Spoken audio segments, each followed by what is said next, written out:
আসসালামু আলাইকুম শিক্ষার্থী বন্ধুরা, সবাইকে স্বাগত জানাচ্ছি বাংলাদেশের সর্বপ্রথম ডিজিটাল পূর্ণাঙ্গ সহায়ক একটি বই ইজি অ্যাকাউন্টিং বইয়ের সমাধান ক্লাসে। আমরা আজকের এই ক্লাসে সমাধান করব আমাদের ইজি অ্যাকাউন্টিং বই তৃতীয় অধ্যায় দুতরফা দাখিলা পদ্ধতি নামে যেই অধ্যায়টি রয়েছে সেই অধ্যায়ের টাইপ 5-এর বেশ কিছু বহু নির্বাচনী প্রশ্ন।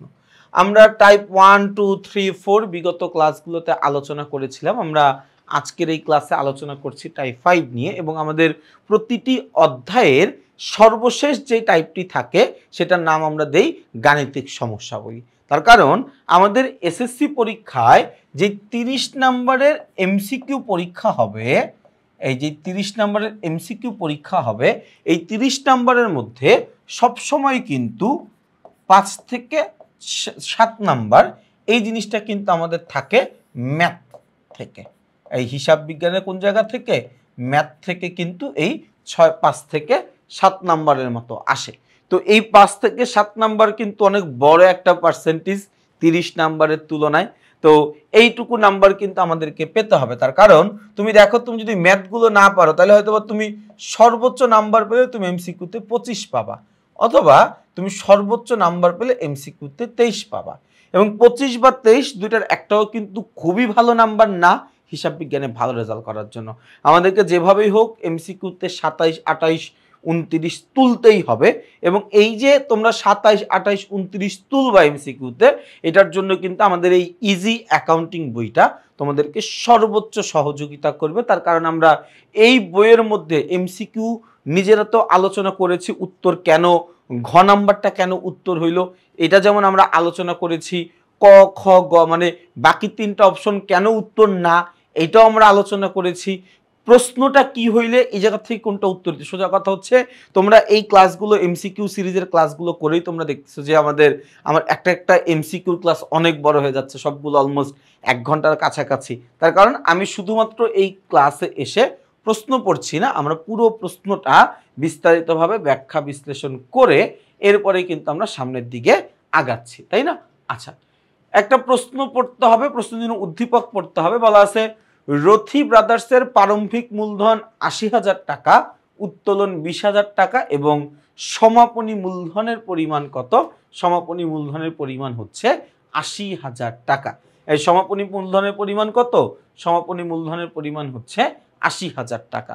আমাকে বলেছে তার ব্যবসায়ে মুনাফার পরিমাণ কত। এই কি বলছে? তার ব্যবসায়ে মুনাফার পরিমাণ কত, আমার কাছে এই জিনিসটা জানতে চাইছে। এখন আমাকে প্রশ্নে মুনাফা না বলে আমাকে বলতে পারতো যে মুনাফা বা ক্ষতির পরিমাণ কত, এই জিনিসটা বলাটা খুব স্ট্যান্ডার্ড। আচ্ছা, আমার কাছে প্রারম্ভিক মূলধন আছে, উত্তোলন আছে, সমাপনী মূলধন আছে, তাই না? প্রারম্ভিক মূলধন আছে, উত্তোলন আছে আর সমাপনী মূলধন আছে। তাহলে আমাদের অ্যাকচুয়াল সূত্রটা কি? অ্যাকচুয়াল সূত্রটা হচ্ছে এই যে আমি সমাপনী মূলধনের সাথে সমাপনী মূলধনের সাথে যোগ করব উত্তোলন। এইখান থেকে আমি বাদ দিয়ে দিব প্রারম্ভিক মূলধন, তাই না? তাহলে সমাপনী মূলধন আছে কত আমার এখানে? আছে হচ্ছে আমার এখানে 80,000, যোগ উত্তোলন কত আছে?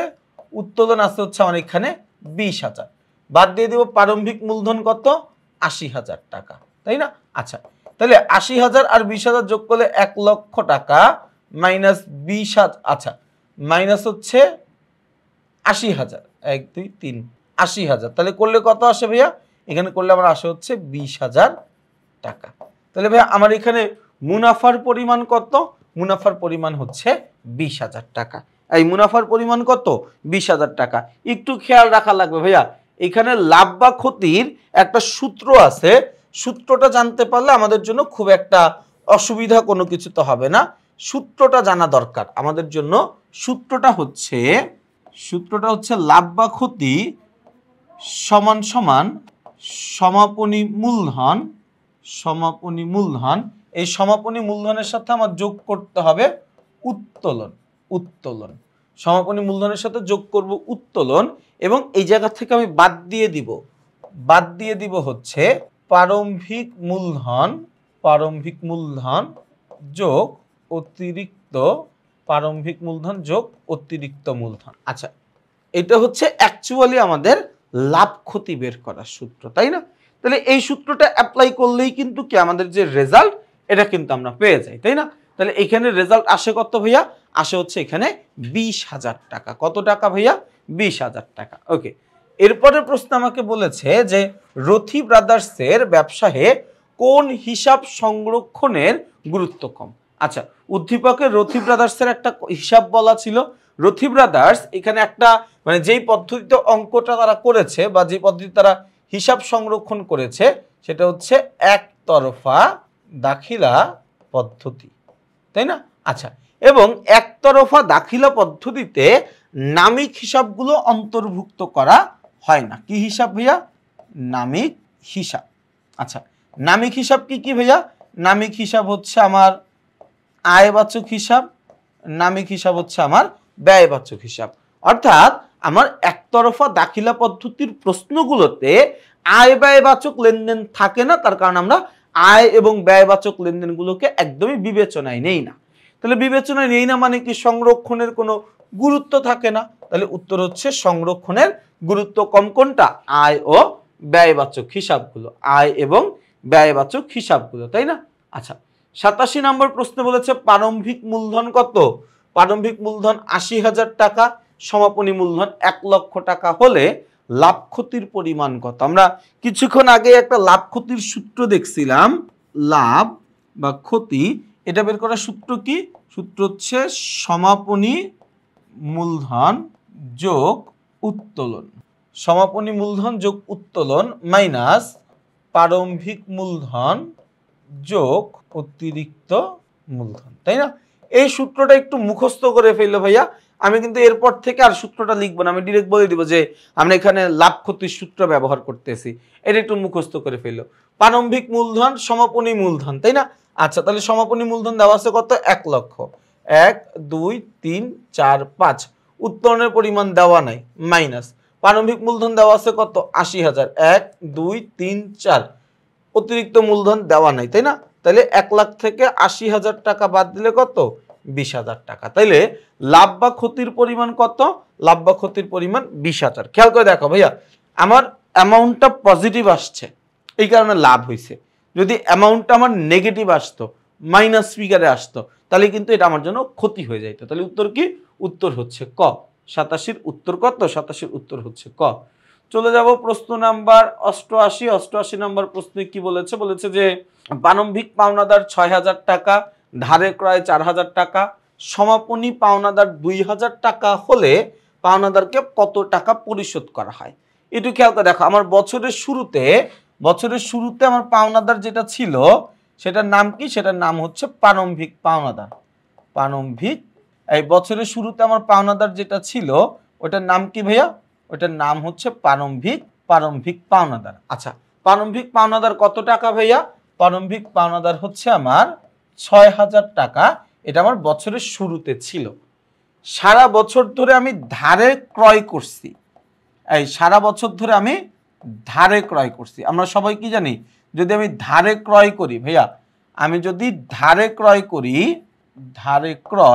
আমি যদি ধারে ক্রয় করি তাহলে আমার পাওনাদারের পরিমাণটা বাড়ে। কত টাকা বাড়ে?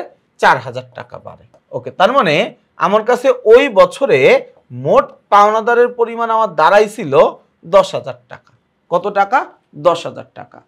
বছরের শেষে গিয়ে আমার পাওনাদার আছে কত? 2,000 টাকা। খেয়াল করো ভাইয়া, আমার সারা বছরের যে কার্যকলাপ, আমার যে কর্মকৃত্তি, এটা দ্বারা প্রকাশ পায় এটা যে আমার ওই বছরে পাওনাদারের পরিমাণ হওয়ার কথা 10,000 টাকা।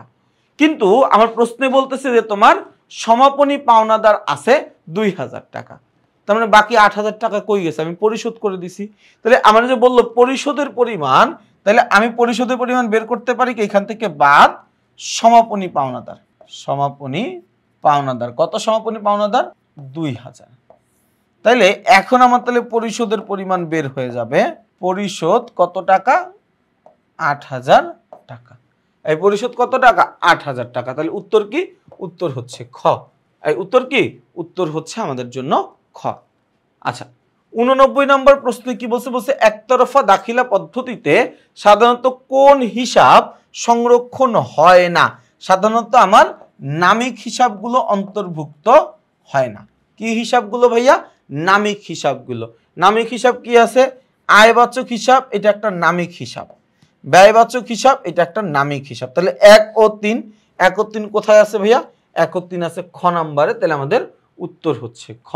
চলে যাব প্রশ্ন নাম্বার 90। বলা আছে যে একতরফা দাখিলা পদ্ধতিতে সাধারণত রাখা হয়। সাধারণত রাখা হয় কি কি জাতীয় হিসাব রাখা হয়? সম্পদবাচক হিসাব রাখা হয়, দায়বাচক হিসাব রাখা হয়। তাহলে 1 ও 3 রাখা হয় না। এই খেয়াল করে দেখো, একতরফা দাখিলা পদ্ধতিতে রাখা হয় না। কি কি রাখা হয় না ভাই? নামিক হিসাবগুলো। নামিক হিসাব কি কি হিসাব? নামিক হিসাবের মধ্যে আছে আমার আয়বাচক হিসাব। এই নামিক হিসাবের মধ্যে কি আছে? আমার আয়বাচক লেনদেন। নামিক হিসাবের মধ্যে আমার কি আছে? ব্যয়বাচক লেনদেন, তাই না? তাহলে উত্তর কি হবে? উত্তর হচ্ছে এখানে খ নাম্বার 1 ও 3। একতরফা দাখিলা পদ্ধতিতে গুরুত্ব দেওয়া হয় না। গুরুত্ব দেওয়া হয় না কোন হিসাব সংরক্ষণে? কোন হিসাব সংরক্ষণে আমরা একতরফা দাখিলা পদ্ধতিতে খুব একটা গুরুত্ব দিই না। আমরা গুরুত্ব দিই না কি? আয়বাচক হিসাবে, ব্যয়বাচক হিসাবে। দেখো কমিশন, এটা একটা ব্যয়বাচক হিসাব, তো এটার মধ্যে তো গুরুত্ব আমি দিব না। তাহলে উত্তর কি? উত্তর হচ্ছে গ। উত্তর কি ভাইয়া? উত্তর হচ্ছে আমাদের জন্য গ। চলে যাচ্ছি প্রশ্ন নাম্বার 92। বলা আছে যদি প্রারম্ভিক মূলধন 70,000 টাকা, সমাপনী মূলধন 95 এবং মালিকের উত্তোলন 20,000 টাকা হয়, তাহলে মুনাফার পরিমাণ কত? আমরা কি শিখছিলাম? সমাপনী মূলধন যোগ উত্তোলন, সমাপনী মূলধন যোগ উত্তোলন বাদ প্রারম্ভিক মূলধন, প্রারম্ভিক মূলধন যোগ আমার জন্য কি এখানে অতিরিক্ত মূলধন। অতিরিক্ত মূলধন তো আমার প্রশ্নে দেওয়া নাই। আচ্ছা, তাহলে 95 যোগ 20,000 যোগ করে এখানে আসবে 1,15,000 মাইনাস 70,000। 70,000, তাহলে 1,15,000 মাইনাস 1,15,000 মাইনাস 70,000, তাহলে কত আসে ভাইয়া? এই 1,15,000 থেকে যদি আমি 70,000 মাইনাস করে দিই, তাহলে আমার থাকে হচ্ছে এখানে 45,000 টাকা, তাই না? তাহলে যেহেতু অ্যামাউন্টটা পজিটিভ আসছে, তার মানে আমার লাভ হয়েছে। যদি অ্যামাউন্টটা আমার নেগেটিভ আসতো, তার মানে আমার ক্ষতি হয়েছে, তাই না? তো পজিটিভ আসছে আমার জন্য লাভ। লাভ কত ভাইয়া? লাভ হচ্ছে 45,000 টাকা। ভাইয়া লাভ কত? লাভ হচ্ছে 45,000 টাকা।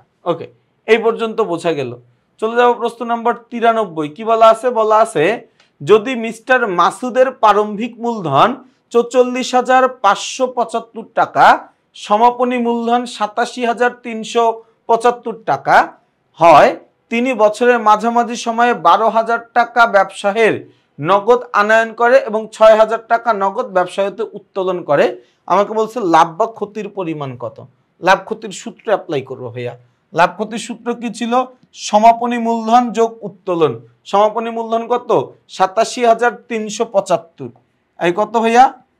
87,375 যোগ সমাপনী মূলধন যোগ উত্তোলন। তিনি ব্যবসায় হতে 6,000 টাকা নগদ উত্তোলন করে, তাই না? নগদে ব্যবসা হতে 6,000 টাকা উত্তোলন করে।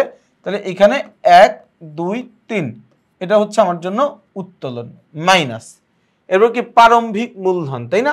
আচ্ছা, প্রারম্ভিক মূলধন কত ভাইয়া? এই প্রারম্ভিক মূলধন হচ্ছে 44,575 যোগ অতিরিক্ত মূলধন। তিনি বছরের মাঝামাঝি সময়ে 12,000 টাকা ব্যবসায়ে নগদ আনয়ন করে, যেটা অতিরিক্ত মূলধন। তাহলে 12,000 টাকা। ওকে, এরপর একটু এই জায়গায় খেয়াল করি ভাইয়া। 87,375 যোগ 6,000 যোগ করলে তাহলে এই জায়গায় আসবে কত ভাইয়া? আসবে হচ্ছে 93,375 মাইনাস 44,575 যোগ 12,000, তাহলে কত আসে ভাইয়া? আসে হচ্ছে এখানে 56,576। আচ্ছা, তাহলে 53,375 মাইনাস 56,086 বাদ দিলে তাহলে থাকে কত ভাইয়া? এই 56, ভুল লিখছি। আচ্ছা, 93,375 বাদ 56,576 বাদ দিলে থাকে কত? থাকে হচ্ছে 36,799 টাকা। যেহেতু পজিটিভ আসছে, তার মানে এটা আমার জন্য লাভ। কত আসছে ভাই? 36,900, সরি 36,000 799, 36,799 লাভ। আচ্ছা এই যে লাভ 36,799 টাকা, তো 1 টাকা বেশি আসছে আর কি, 1 টাকা বেশি আছে, কেন 1-2 টাকার জন্য তেমন কোনো একটা অসুবিধা নেই, বেশি আসলো অসুবিধা নেই। আচ্ছা এরপর আমরা চলে যাব আমাদের 94 এবং 95। 94 এবং 95 জন্য একটা উদ্দীপক পড়বো। বলা আছে জনাব নাফির ব্যবসায় 2021 সালের 1 জানুয়ারি মূলধন ছিল 80,000 টাকা, উক্ত বছরে তার উত্তোলন 40,000, তিনি অতিরিক্ত মূলধন ব্যবসায় আনয়ন করেন কত টাকা? 50,000। 31 ডিসেম্বর তারিখে তার মোট সম্পদ ছিল 2,50,000 এবং দায় ছিল 2 লক্ষ টাকা। আমাকে প্রশ্ন বলেছে সমাপনী মূলধনের পরিমাণ কত। ভাইয়া একটা জিনিস মনে রাখবা, মূলধন এটা বের করার সূত্র হচ্ছে সম্পদ মাইনাস দায়। তুমি যে কোনো মূলধন বের করো, বছরের শুরুর মূলধন বের করো, বছরের মাঝখানের মূলধন বের করো, বছরের যে কোনো সময়ের মূলধন তুমি বের করো না কেন, সূত্র কি? সূত্র হচ্ছে সম্পদ বিয়োগ দায়। সূত্র কি? সম্পদ বিয়োগ দায়। এখন যদি তোমাকে সমাপনী মূলধন বলে, তাহলে সূত্র হচ্ছে সমাপনী সম্পদ মাইনাস সমাপনী দায়। ওকে, তাহলে আমরা লিখি এখানে সমাপনী সম্পদ কত দেওয়া আছে? 2,50,000। সমাপনী দায় দেওয়া আছে কত? 2 লক্ষ। তাহলে বাদ দিতে থাকবে কত? থাকবে হচ্ছে এখানে 50,000 টাকা। তাহলে ভাইয়া উত্তর কত? এখানে সমাপনী মূলধনের পরিমাণ 50,000 টাকা। ওকে, এরপর বলছে লাভ বা ক্ষতির পরিমাণ। লাভ ক্ষতি বের করার সূত্র কি? সমাপনী মূলধন যোগ সমাপনী মূলধন যোগ উত্তোলন, তাই না? আচ্ছা তাহলে এখানে সমাপনী মূলধন দেওয়া আছে, প্রারম্ভিক মূলধন দেওয়া, উত্তোলন দেওয়া আছে, অতিরিক্ত মূলধন দেওয়া আছে। সমাপনী মূলধন দেওয়া নাই, বাট আমরা বের করে নিছি কত টাকা? 55,000 টাকা, তাই না? আচ্ছা তাহলে এই সূত্রটা সাজাই, সমাপনী মূলধন যোগ উত্তোলন। উক্ত বছরে তার ব্যবসায় উত্তোলন ছিল 40,000 টাকা, তাহলে যোগ হচ্ছে উত্তোলন মাইনাস তারপর কি হবে? প্রারম্ভিক মূলধন। প্রারম্ভিক মূলধন কত টাকা দেওয়া আছে? 80,000 টাকা। 1 2 3 4 80,000 যোগ অতিরিক্ত মূলধন, তিনি অতিরিক্ত 50,000 টাকা মূলধন আনয়ন করেন। 1 2 3 4 50,000 টাকা, তাই না? আচ্ছা 50,000 টাকা। তাহলে দেখো 50 আর 40 যোগ করলে কত? 90,000 মাইনাস 80 আর 50 যোগ করলে কত? যোগ করলে 130। তার মানে এখানে আমার মাইনাস 40,000 টাকা আসছে, মাইনাস 40,000 টাকা। তাইলে আমার মুনাফা বা ক্ষতির পরিমাণ যেহেতু মাইনাস আসছে, তার মানে ক্ষতির পরিমাণ কত? ক্ষতির পরিমাণ হচ্ছে 40,000 টাকা। এই ক্ষতির পরিমাণ কত? 40,000 টাকা। ওকে, এর পরের প্রশ্নে আমরা চলে যাব। প্রশ্ন নাম্বার 96। বলা আছে একতরফা দাখিলা পদ্ধতিতে কি কাহিনী হয়? একতরফা দাখিলা পদ্ধতিতে লেনদেনের একটি পক্ষ লিপিবদ্ধ করা হয়, কোনো লেনদেনের দুটি পক্ষ লিপিবদ্ধ করা হয়, আবার কোনো পদ্ধতিতে একটা পক্ষ লিপিবদ্ধ করা হয় না। অর্থাৎ একতরফা দাখিলা পদ্ধতি কি চায় সেটা ও নিজেও জানে না, তাই না? এই কারণে আমরা বলি একতরফা দাখিলা পদ্ধতি একটা অবৈজ্ঞানিক পদ্ধতি, একটা ভুল পদ্ধতি, একটা ত্রুটিযুক্ত পদ্ধতি, তাই না?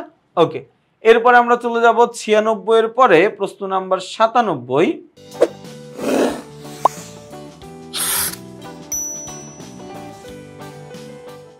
আচ্ছা গেল এটা। 97 নম্বর প্রশ্ন কি বলেছে? বলেছে যে প্রারম্ভিক মূলধন কত? 80,000, উত্তোলন 20,000, সমাপনী মূলধন কত? 90,000 টাকা হলে লাভ বা ক্ষতির পরিমাণ নির্ণয় করো, তাই না? আচ্ছা বেশ, সূত্রটা কি? সমাপনী মূলধন যোগ উত্তোলন। সমাপনী মূলধন দেওয়া আছে কত? সমাপনী মূলধন দেওয়া আছে 90,000 টাকা। 1 2 3 4 এই সমাপনী মূলধন কত দেওয়া আছে? 1 2 3 4 90,000। এটার সাথে যোগ করতে হবে উত্তোলন।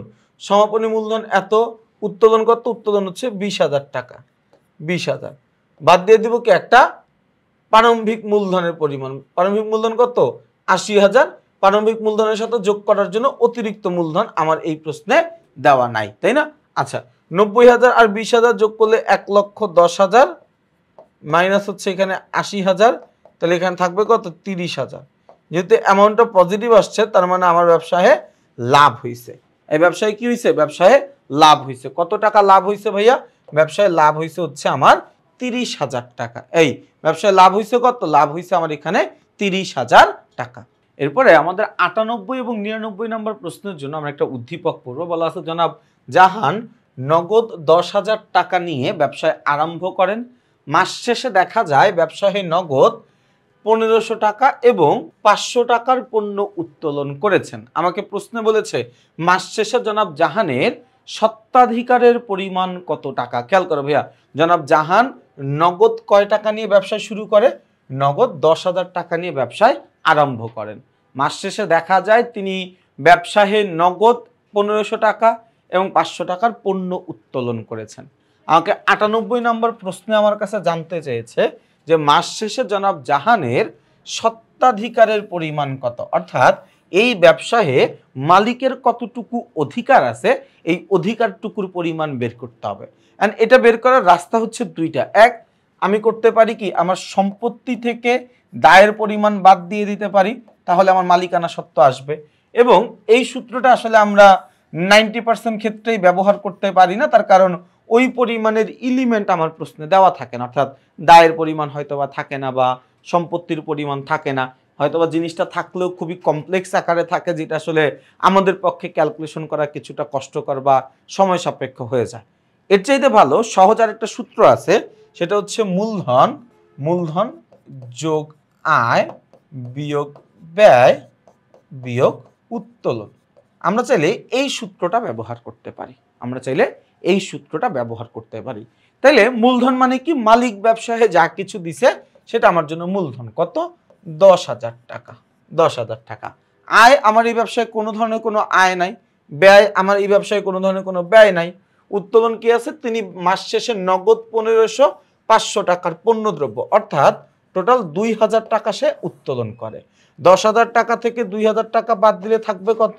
থাকবে হচ্ছে 8,000 টাকা। তাহলে ভাই একটু খেয়াল করে দেখো, আমাদের মালিকানা সত্ত্বের পরিমাণ কত হবে? মালিকানা সত্ত্বের পরিমাণ হবে হচ্ছে 8,000 টাকা। ওকে, এরপরে কি বলছে, মূলধন আনয়ন ফলে হিসাব সমীকরণে, আচ্ছা আমার ব্যবসায়ে মূলধন আনা হয়েছে, এর ফলে আমার ব্যবসায়ের হিসাব সমীকরণের কোন জায়গাটায় পরিবর্তন ঘটবে, তাই না? একটু খেয়াল করে দেখো, আমার যদি ব্যবসায়ে মূলধন নিয়ে আসা হয়, মূলধন মানে কি, আমার ব্যবসায়ে নগদ টাকা আনা হয়েছে, তাই না? তার মানে এখানে একটা পক্ষ আমরা আইডেন্টিফাই করতে পারি, সেটা হচ্ছে আমার ব্যবসায়ে নগদ টাকার পরিমাণ বৃদ্ধি পাইছে। পাশাপাশি এই নগদ টাকাটা বৃদ্ধি পাওয়ার অন্যতম কারণ হচ্ছে মালিক আমার ব্যবসায়ে মূলধন দিছে, এবং মালিক যদি ব্যবসায়ে মূলধন দেয় তাহলে আমার ব্যবসায়ে মূলধনের পরিমাণ বাড়ে, তাহলে আমরা এখানে বলতে পারি মূলধন হিসাব ক্রেডিট, তাই না? আচ্ছা, হিসাব সমীকরণের প্রভাবে কি বলতে পারি, নগদ টাকা একটা সম্পদ, মালিক নগদ টাকা দিছে বলে আমার ব্যবসায়ে নগদ নামের সম্পত্তি বাড়ছে, সম্পত্তি বৃদ্ধি মানে এ বৃদ্ধি। পাশাপাশি কি হয়েছে, আমার মালিকের মূলধনের পরিমাণও বৃদ্ধি পাইছে। আমরা সবাই জানি যে মূলধন ও আয়ের পরিমাণ বাড়লে মালিকানা সত্ত্বের পরিমাণ বৃদ্ধি পায়, তাহলে এখানে আমরা কি বলতে পারি, ও ই বৃদ্ধি। আচ্ছা, তাহলে মালিক টাকা বিনিয়োগ করছে, এর ফলে প্রভাবিত হয় মালিকানা সত্ত্ব বৃদ্ধি পায় এবং আমার ব্যবসায়ে সম্পত্তির পরিমাণ বৃদ্ধি পায়। তাহলে উত্তর কি হবে? উত্তর হবে হচ্ছে 1 ও 3। 1 ও 3 আছে কি খ নাম্বারে, তাহলে আমাদের 99 নম্বর প্রশ্নের উত্তর হচ্ছে খ। চলে যাচ্ছি আমরা প্রশ্ন নাম্বার 100-তে। তো যেটা বলছিলাম, আমাদের 100 নম্বর প্রশ্নটা কি বলা আছে, বলা আছে যে শ্রেণীর হিসাবগুলো একতরফা দাখিলা পদ্ধতিতে সংরক্ষণ করা হয় না তা হলো। আচ্ছা, কোন ধরনের হিসাবগুলো আমাদের একতরফা দাখিলা পদ্ধতিতে সংরক্ষণ করা হয়? ভাইয়া, আমাদের সংরক্ষণ করা হয় না হচ্ছে নামিক হিসাবগুলো। কি হিসাবগুলো? নামিক হিসাবগুলো সংরক্ষণ করা হয় না। নামিক হিসাব কোনগুলো? নামিক হিসাব হচ্ছে আমার আয়বাচক হিসাব, নামিক হিসাব হচ্ছে আমার ব্যয়বাচক হিসাব। তাহলে নামিক হিসাব ছাড়া কি আছে? নামিক হিসাব ছাড়া আছে আমার দায়, আছে কি সম্পদ। তাহলে উত্তর কি? উত্তর হচ্ছে 1 ও 3। 1 ও 3 কোথায় আছে? খ নম্বরে। তাহলে আমাদের উত্তর হচ্ছে খ। চলে যাব প্রশ্ন নাম্বার 101। বলা আছে কি একতরফা দাখিলা পদ্ধতিতে কোন শ্রেণীর হিসাবগুলো সংরক্ষণ করা হয় না? এই কি বলছে, কোন ধরনের হিসাবগুলো সংরক্ষণ করা হয় না? আমি কিছুক্ষণ আগেই বললাম, আমাদের মূলত নামিক হিসাবগুলো কি করা হয় না, হিসাবভুক্ত করা হয় না। নামিক হিসাব কোনগুলো? আয় এবং ব্যয়বাচক হিসাব। তাহলে উত্তর কি? উত্তর হচ্ছে আমাদের জন্য খ নাম্বারটা। আচ্ছা, একতরফা দাখিলা পদ্ধতিতে হিসাব রাখা হয়। ভাইয়া, একতরফা দাখিলা পদ্ধতিতে আমরা মূলত সম্পদ ও দায়বাচক লেনদেনের হিসাব রাখি। কি কি?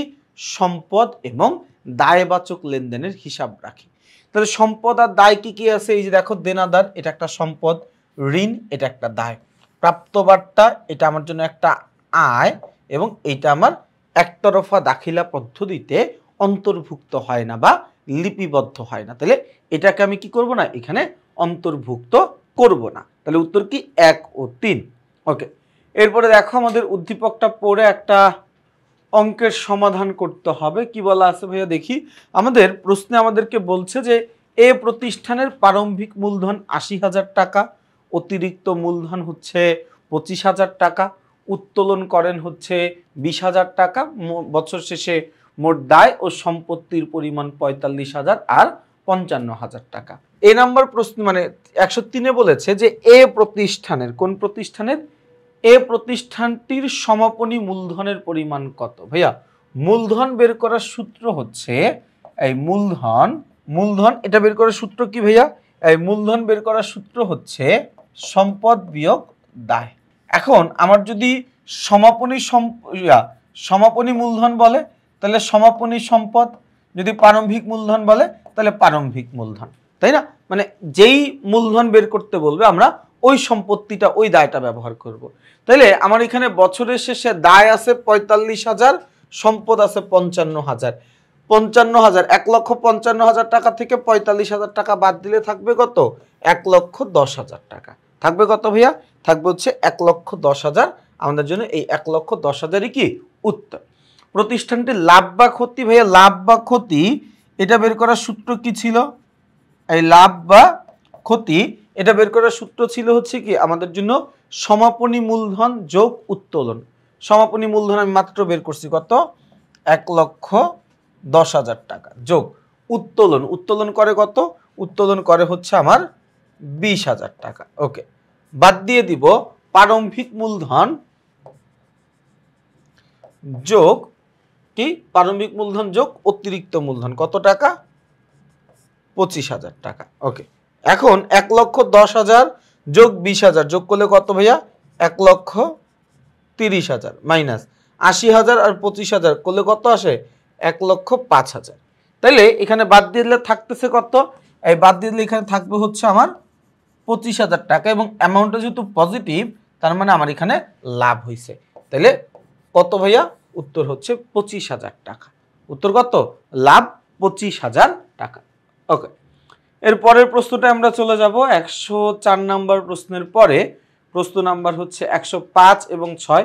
১০৫ এবং ৬-এর জন্য আমাদেরকে একটা উদ্দীপক পড়তে হবে। কি বলা আছে ভাই? বলা আছে লিয়াকত একজন ক্ষুদ্র ব্যবসায়ী, তিনি ২০১৫ সালের ১ জানুয়ারি নগদ ১,০০,০০০ টাকা, আসবাবপত্র ৪০,০০০ টাকা, ঋণ ১০,০০০ টাকা নিয়ে ব্যবসায় শুরু করেন। উক্ত বছরে তিনি নগদ ২০,০০০ টাকা উত্তোলন করেন এবং ৩০,০০০ টাকার অতিরিক্ত মূলধন আনেন। ৩১শে ডিসেম্বর ২০১৫ তারিখে তার মূলধনের পরিমাণ কত? মূলধনের পরিমাণ ২,১০,০০০। ৩১শে ডিসেম্বর মানে কি? বছরের শেষের দিন। তার মানে আমরা এটাকে বলতে পারি এটা হচ্ছে আমার জন্য সমাপনী। এটা হচ্ছে কি আমার জন্য সমাপনী মূলধন, তাই না? এই ৩১শে ডিসেম্বর মানে কি? এটা হচ্ছে আমার জন্য সমাপনী মূলধন। আচ্ছা, কি বলা আছে ভাই? আমরা একটু এইখানটায় দেখবো। আমাকে ১০৫ নম্বর প্রশ্নে বলছে লিয়াকতের ব্যবসায়ের প্রারম্ভিক মূলধনের পরিমাণ কত? বছরের শুরুর সম্পদ আর দায়টা বাদ দিয়ে দিব। তাহলে দেখো বছরের শুরুতে কি বলছে ভাইয়া? বছরের শুরুতে বলছে জনাব লিয়াকত ২০১৫ সালের ১ জানুয়ারি নগদ ১,০০,০০০ টাকা এবং আসবাবপত্র ৪০,০০০ টাকা নিয়ে ব্যবসা আরম্ভ করেন, আর হচ্ছে ঋণ নেন ১০,০০০। তাহলে ১,৪০,০০০ টাকা হচ্ছে আমার এখানে প্রারম্ভিক মূলধনের পরিমাণ। এই কত টাকা ভাইয়া? ১,০০,০০০ না, সম্পদ আর দায়, তাই না? সম্পত্তি থেকে দায়ের পরিমাণটা আমরা বাদ দিব। তাহলে দেখো এখানে কত? ১,০০,০০০ আর হচ্ছে ৪০,০০০, দুইটা যোগ করলে কত? ১,০০,০০০, ১ ২ ৩ ৪, ৪০,০০০। বাদ দিতে হবে কি? দায়ের পরিমাণ, তাই না? দায় দেওয়া আছে কত টাকা? দায় দেওয়া আছে ১০,০০০ টাকা। ১০,০০০, তাইলে এখানে আমার চলে আসবে কত? আমার এখানে চলে আসবে ১,৩০,০০০ টাকা। এই জায়গাটায় একটু কনসেপচুয়ালি একটু একটা জায়গায় ভুল আছে, বাট ওই ভুলটা আমাদের মেনে নিয়েই অঙ্কটা করতে হচ্ছে। অ্যান্ড কনসেপচুয়ালি কোন জায়গাটা ভুল আছে এটা আমি আর ক্লাসে এখন বলতে ইচ্ছুক না, তাহলে তোমাদের আসলে এই অঙ্কটা করতে ইচ্ছা করবে না। মানে অন্য অধ্যায়ের সাথে আসলে আমরা একতরফার মিলটা এই জন্যই করতে পারি না। দেখো আমরা যদি দুতরফা দাখিলা পদ্ধতিতে অঙ্কটা করতাম তাহলে আমরা কি করতাম ভাইয়া, আমরা এইখানে এই যে নগদ পাইছি 1 লাখ, এটার সাথে ঋণের টাকা 10,000 যোগ করতাম, তার মানে 1,10,000 টাকা হচ্ছে আমার ক্যাশ, আসবাবপত্র 40,000 টাকা, তার মানে মোট হচ্ছে 1,50,000 টাকা। এই 1,50,000 টাকা থেকে বাদ দিতাম 10,000 টাকা, তাহলে থাকতো 1,40,000 টাকা। এটা যদি দুতরফা দাখিলা পদ্ধতির অঙ্ক হইতো তখন, কিন্তু যদি একতরফা দাখিলা পদ্ধতির অঙ্ক করতেছি তো আসলে আমাদেরকে না মানতে চাইলে ওইভাবে অঙ্কটা করতে হচ্ছে। উত্তর কত? উত্তর হচ্ছে আমার এখানে 1,30,000 টাকা, তাই না? ওকে, এরপর আমরা আসি আমাদের 106 নম্বর প্রশ্ন, লিয়াকতের ব্যবসায় লাভের পরিমাণ কত? ভাইয়া সূত্রটা কি? সূত্রটা হচ্ছে সমাপনী মূলধন যোগ উত্তোলন। সমাপনী মূলধন দেওয়া আছে 2,10,000 যোগ উত্তোলনের পরিমাণ, উক্ত বছরে তিনি নগদ 20,000 টাকা উত্তোলন করেন, তাইলে যোগ হচ্ছে 20,000। এই জায়গা থেকে আমি বাদ দিয়ে দিব প্রারম্ভিক মূলধন 1,30,000 যোগ অতিরিক্ত মূলধন, অতিরিক্ত কত? তিনি অতিরিক্ত 30,000 টাকা ব্যবসায় আনেন, 1 2 3 4 30,000 টাকা। তাহলে 2,10,000 আর 20 যোগ করলে কত? 2,30,000 মাইনাস 1,30,000 আর 30 1,60,000। ওকে, তাহলে 2,30,000 1 2 3 4 2,30,000 মাইনাস 1,60,000 করলে কত আসে? 70,000 টাকা। এই করলে কত আসবে? 70,000 টাকা, তাই না? এই যেহেতু 70,000 টাকা আমার জন্য কি পজিটিভ ফিগার আসছে, মানে মাইনাস আসে নাই, তার মানে আমার জন্য 70,000 টাকা লাভ হয়েছে। তাহলে 106 এর উত্তর কি? 106 এর উত্তর হচ্ছে 70,000 টাকা। ওকে, চলে যাব প্রশ্ন নাম্বার 107। বলা আছে একটি প্রতিষ্ঠানের মোট সম্পত্তি 60,000 টাকা, দায় ও সম্পত্তি, আচ্ছা দায় মোট সম্পত্তির 4/1 অংশ, স্বত্বাধিকারের পরিমাণ কত? আচ্ছা দেখো আমাদের সূত্রটা কি ছিল? আমাদের সূত্রটা ছিল হচ্ছে সম্পদ সমান সমান দায় যোগ, যেহেতু এখানে স্বত্বাধিকার লিখছে আমি স্বত্বাধিকার দিয়েই তোমাদেরকে একটু বুঝাই। হ্যাঁ, স্বত্বাধিকার। ওকে, দায় সমান সমান স্বত্বাধিকার, তাই না? আচ্ছা, মোট সম্পত্তি কত টাকা বলছে? মোট সম্পত্তি বলছে 1 2, আচ্ছা মোট সম্পত্তি কত বলছে? 60,000 টাকা। তাহলে 1 2 3 4 60,000, 60,000 বলছে মোট দায়, দায় মোট সম্পত্তির 4/1 অংশ। তাইলে দায়ের পরিমাণটা মূলত কত? দায়ের পরিমাণ হচ্ছে মোট সম্পত্তির 1 2 3 4, মোট সম্পত্তির 4/1 অংশ, 4/1 অংশ, তাই না? তাহলে এখন তুমি এইখানে কাটাকাটি করে দিলে তোমার এখানে ঝামেলা শেষ হয়ে যায়। 4 15 60, তাহলে এখানে কত আসবে? 15,000 টাকা, তাই না? তাহলে এখানে আমার দায়ের পরিমাণ কত? দায়ের পরিমাণ হচ্ছে এখানে 15,000 টাকা। তাহলে এবার স্বত্বাধিকারের পরিমাণ যে এখানে 45,000 টাকা, এই স্বত্বাধিকারের পরিমাণ এখানে কত? স্বত্বাধিকারের পরিমাণ এখানে 45,000 টাকা। এটা বুঝতে কি খুব একটা কঠিন কিছু মনে হচ্ছে? মানে এটা তো আর আলাদা করে তোমাকে এই পাশে নিয়ে এসে বাদ দিয়ে এটা দেখানোর তো দরকার নেই। আমার মনে হয় এইটুকুতেই তোমরা বুঝবা জিনিসটা, যথেষ্ট বড় হয়েছে তোমরা সবাই। তো উত্তর কত ভাইয়া? উত্তর হচ্ছে এখানে 45,000 টাকা। কত টাকা? 45,000 টাকা। এর পরের প্রশ্নে আমরা চলে যেতে চাই। 107-এর পরের প্রশ্ন নাম্বার হচ্ছে আমাদের 108। 108 এবং 9 নম্বর প্রশ্নের জন্য একটা উদ্দীপক পড়ব। কি বলা আছে ভাইয়া? এই উদ্দীপকে কি বলা আছে একটু দেখি তো।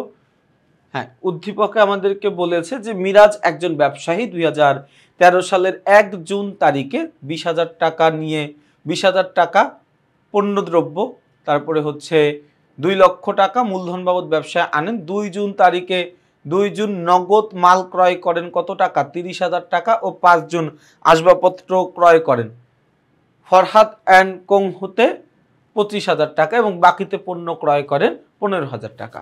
আমাকে বলছে যে 5 তারিখে নগদ উদ্ধৃতের পরিমাণ কত, তাই না? আচ্ছা আরেকবার একটু পুরোটা দেখি। কি বলছে যে 1 জুন তারিখে 20,000 টাকার পণ্যদ্রব্য ও 2 লক্ষ টাকা মূলধন বাবদ ব্যবসায় আনেন, তাহলে নগদ 1 2 3 4 5 2 লক্ষ টাকা।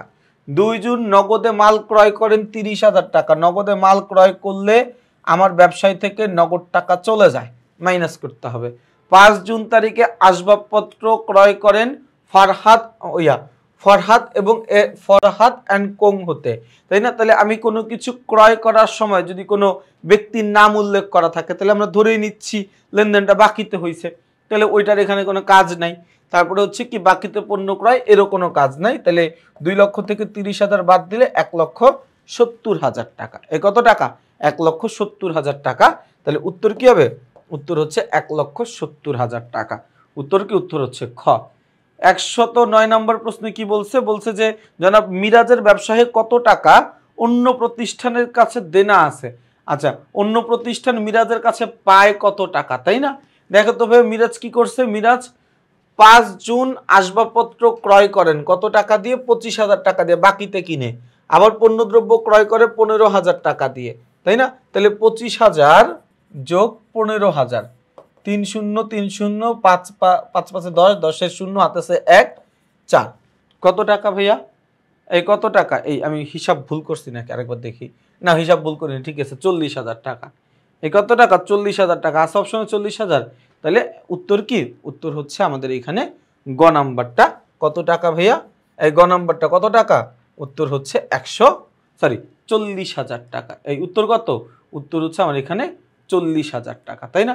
আচ্ছা, তাহলে আমরা এইখানে একটু দেখতে পারি আমাদের কি আর কোনো প্রশ্ন আছে?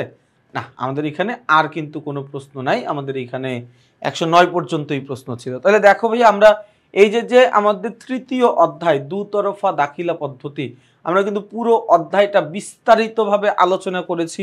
প্রত্যেকটা বহু নির্বাচনী প্রশ্ন সময় নিয়ে আলোচনা করেছি, যাতে করে তোমাদের কাছে জিনিসটা খুব সহজে বোধগম্য হয়। তার কারণ আমার প্রথম প্রায়োরিটি হচ্ছে তোমরা ভালো করে বোঝো। একটা পর্ব বড় হোক, আমাদের কোনো আপত্তি নেই, বাট তোমাদের বোঝাটা এখানে খুব ইম্পর্টেন্ট। তাহলে ভাই, আমি আমার সর্বোচ্চ চেষ্টা করেছি। ইনশাআল্লাহ পুরো বইটাতেই তোমরা আমার এই চেষ্টার একটা প্রতিফলন দেখতে পারবা। তোমাদের দায়িত্ব হচ্ছে এই ইজি অ্যাকাউন্টিং বইটা সংগ্রহ করে যত দ্রুত সম্ভব বইটা সম্পূর্ণ শেষ করে ফেলা। এবং বইটা শুধুমাত্র নিজে পড়লেই হবে না, বইয়ের সাথে যেই ভিডিও কন্টেন্টগুলো তোমাদেরকে আমরা ফ্রিতে দিচ্ছি, ওই ভিডিও কন্টেন্টগুলো দেখে বইটা সলভ করা। তার কারণ আমরা এই ভিডিও কন্টেন্টের মাধ্যমে আসলে তোমাদেরকে আরও অনেক কিছু শেখানোর বা বোঝানোর চেষ্টা করেছি। তাহলে সবাই ভালো থাকবা, সুস্থ থাকবা, আমার জন্য বেশি বেশি দোয়া করবা। আসসালামু আলাইকুম।